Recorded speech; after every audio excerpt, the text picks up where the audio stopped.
Selamat sore Bapak Ibu. Kita jumpa lagi dalam persekutuan doa umum. Mari kita satu dalam doa untuk menerima firman Tuhan. Bapa dalam surga, kami bersyukur untuk waktu dan kesempatan kami boleh kembali bersekutu dan merenungkan firman Tuhan. Biarlah firman Tuhan menolong kami untuk mengerti apa yang menjadi kehendak Tuhan dalam hidup kami. Ajar kami Tuhan untuk terus menjadi berkat, karena kami terus hidup dalam firman Tuhan. Kami percaya Tuhanlah yang menolong kami untuk terus menjadi berkat di dalam kasih karunia-Nya. Kiranya Allah Roh Kudus menolong kami, menerangi hati kami untuk menerima firman Tuhan. Di dalam nama Tuhan Yesus Kristus, kami berdoa dan bersyukur. Amin. Mari Bapak Ibu kita membaca Alkitab kita. Kita membaca dari Roma 12 ayat 16 dan 17. Roma 12 ayat 16 dan 17. Hendaklah kamu sehati sepikir dalam hidupmu bersama. Janganlah kamu memikirkan perkara-perkara yang tinggi, tetapi arahkanlah dirimu kepada perkara-perkara yang sederhana. Janganlah menganggap dirimu pandai. Janganlah membalas kejahatan dengan kejahatan. Lakukanlah apa yang baik bagi semua orang. Sedemikian jauh pembacaan firman Tuhan. Yang berbahagia adalah setiap kita yang mendengar, memelihara dan melakukan firman Tuhan. Bapak Ibu Saudara sekalian dikasihi Tuhan Yesus Kristus, di dalam surat Roma pasal 12, Rasul Paulus bicara tentang dua hal. Yang pertama dia bicara tentang kasih karunia, tentang kemurahan Tuhan. Yang kedua, dia bicara tentang kehidupan yang dihasilkan oleh kemurahan Tuhan itu. Kita diajak untuk melihat bagaimana di dalam ayat 16 dan 17 surat Roma pasal 12. Rasul Paulus mengatakan bagaimana setiap orang percaya hidup di dalam kebersamaan dengan orang lain.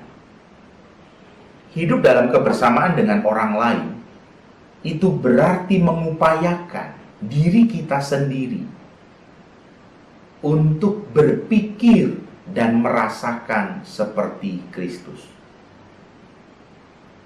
Tidak berpikir dan merasakan secara berlebihan untuk diri sendiri, tetapi berpikir dan merasakan seperti Tuhan Yesus. Itu yang dikatakan Rasul Paulus dalam Roma pasal 12 ayat 16 dan 17. Rasul Paulus mengulang di ayat 16, mengulang apa yang ditulis di ayat 3 Roma 12.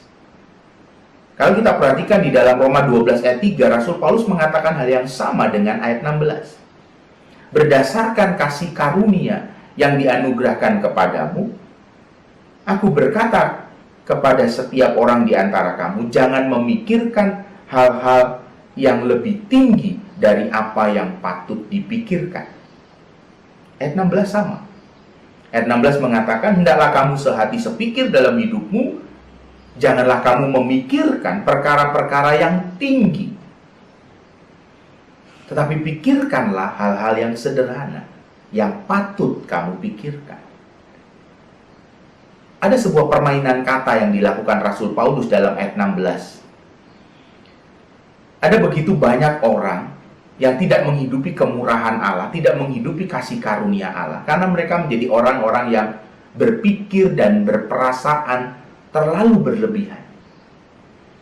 Kata yang dipakai adalah hyperproneo. Hyperproneo. Merasakan dan berpikir secara berlebihan. Dan Rasul Paulus mengatakan itulah yang membuat kamu tidak bisa hidup bersama dengan orang lain. Karena kamu punya perasaan dan pikiran yang berlebihan. Rasul Paulus mengatakan, hendaklah kamu memikirkan dan merasakan seperti yang patut kamu pikirkan di dalam Yesus Kristus. Seperti dikatakan di dalam surat Filipi pasal 2, menaruh pikiran dan perasaan, menaruh proneo di dalam Yesus Kristus. Sehingga engkau bisa hidup bersama dengan orang lain. Sehingga engkau bisa menjadi berkat dengan hidupmu. Karena engkau menaruh pikiran dan perasaan di dalam Tuhan Yesus Kristus. Kenapa Rasul Paulus bicara tentang huperproneo sebagai sebuah bahaya? Kenapa Rasul Paulus bicara tentang bahaya dari perasaan dan pikiran yang berlebihan? Perasaan dan pikiran yang berlebihan itu bisa muncul dalam dua bentuk. Yang pertama adalah ketika kita diberi banyak hal, kita diberi kepandaian, diberi kelebihan, kita menjadi orang yang sombong. Itu kelebihan dari pikiran dan perasaan. Perasaan dan pikiran yang berlebihan. Ketika kita berlimpah, ketika kita pandai, kita menjadi sombong. Tetapi juga bisa orang berlebihan dalam perasaan dan pikirannya. Ketika dia mengalami kesusahan, mengalami penderitaan, dia mengalami semua yang menjadi kesulitannya, lalu dia berkata, aku ini orang yang paling menderita, orang yang paling susah, orang yang paling miskin. Itu juga perasaan dan pikiran yang berlebihan. Itu juga huperproneo. Rasul Paulus tidak menginginkan itu dalam kehidupan jemaat di Roma, supaya mereka bisa hidup bersama dengan orang lain, bahkan bisa mengalahkan kejahatan dengan melakukan kebaikan. Di pertengahan abad 19 hidup seorang anak remaja yang dibesarkan dalam kemiskinan. Dibesarkan dalam kemiskinan karena dia usia 10 tahun, ayahnya sudah dimasukkan dalam penjara. Ayahnya terlilit hutang, hidupnya sangat miskin. Anak remaja ini harus berhenti dari sekolahnya, padahal baru 4 tahun sekolah, jadi kira-kira baru kelas 4 SD begitu. Dia harus berhenti dari sekolahnya, dan dia harus bekerja. Apa yang bisa dikerjakan oleh seorang anak lulusan SD kelas 4? Dia hanya bekerja di sebuah gudang botol bekas. Pekerjaannya adalah membersihkan botol bekas itu dan menempel label untuk botol itu, sehingga bisa dipakai untuk produk minuman tertentu. Dia melakukan itu. Tetapi anak yang hanya sekolah sampai kelas 4 ini punya kerinduan untuk menjadi penulis. Kita bisa bayangkan seorang anak dalam kemiskinannya hanya bisa sekolah sampai 4 tahun. Dia menjadi anak yang sangat pemalu, menjadi anak yang sangat minder, tidak percaya diri pada awalnya. Tetapi kemudian dia bertekad untuk bisa menjadi penulis. Dia mulai menulis saat itu, sekalipun dia tidak bisa sekolah. Dia menulis dengan pengetahuan yang dia miliki sampai kelas 4 SD itu. Dia menulis banyak hal, menulis novel, menulis cerita-cerita pendek, dan kemudian dikirimkan lewat pos kepada sebuah harian surat kabar. Dan tulisannya dibaca oleh seorang editor. Tulisannya diapresiasi, tulisannya dimasukkan ke surat kabar oleh editor surat kabar ini, sekalipun dia tidak dibayar.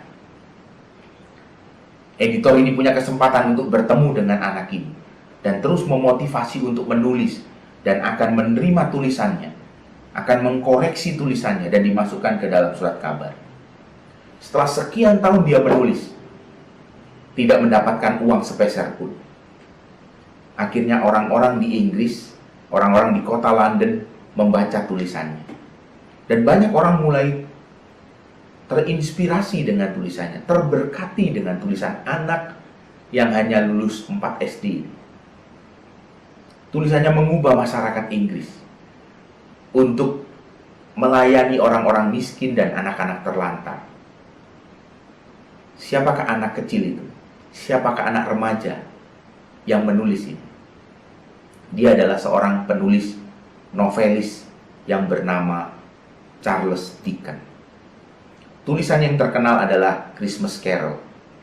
Tulisan-tulisan Charles Dickens banyak mengubah orang-orang di Inggris untuk bisa menjadi orang-orang yang lebih baik. Bapak Ibu, dari cerita Charles Dickens kita belajar bagaimana orang yang mau menaruh perasaan dan pikirannya dalam Kristus, mereka tidak akan menjadi orang yang punya perasaan dan pikiran yang berlebihan. Ketika mereka punya sesuatu, mereka tidak menjadi sombong. Ketika mereka tidak punya sesuatu, mereka tidak menjadi orang yang mengasihani dirinya sendiri, tetapi menaruh pikiran dan perasaannya di dalam kasih karunia Tuhan dan kemurahan Tuhan. Hidup ini sungguh-sungguh menjadi baik hanya karena kita hidup di dalam kasih karunia dan kemurahan Tuhan. Ada sebuah lagu yang sangat baik sekali, yang indah sekali syairnya. Lagu ini mengajak kita untuk belajar tentang mensyukuri kemurahan Tuhan.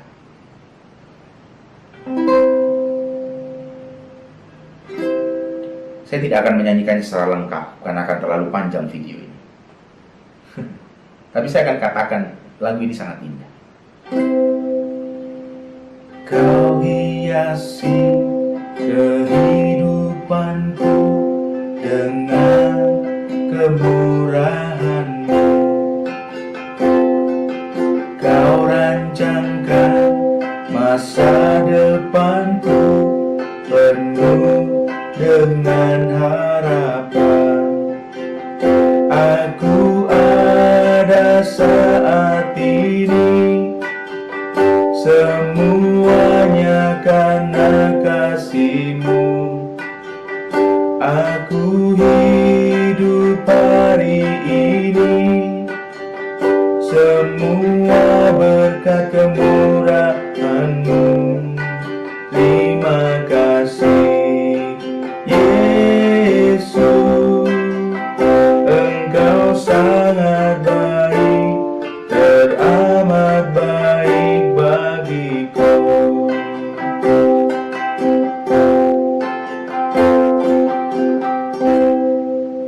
Lagu ini indah sekali. Lagu ini mengajar Bapak, Ibu, dan saya untuk melihat bahwa kita punya kehidupan ini karena kemurahan Tuhan. Kita punya harapan saat ini karena kasih karunia-Nya. Marilah kita berterima kasih dan bersyukur. Dengan cara apa?